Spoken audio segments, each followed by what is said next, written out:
বন্ধুরা, আমি ঢ্যাঁড়সের তরকারি তৈরি করতে চলে এলাম। তো লাইটারটা একটু খারাপ হয়ে গেছে, তো দেশলাই দিয়ে গ্যাসটা জ্বেলে দিলাম। দেওয়ার পরে আমি তেল দিয়ে দিচ্ছি বন্ধুরা।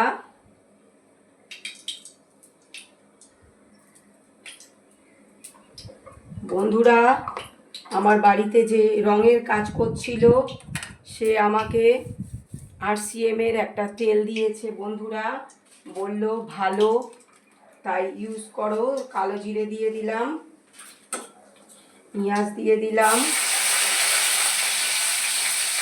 কাঁচা লঙ্কা চেরা দিয়ে দিলাম। দিয়ে আমি ঢ্যাঁড়সগুলো তুলে দেবো বন্ধুরা। ভিডিওটা দেখবে আর লাইক কমেন্ট শেয়ার করে পাশে থাকবে।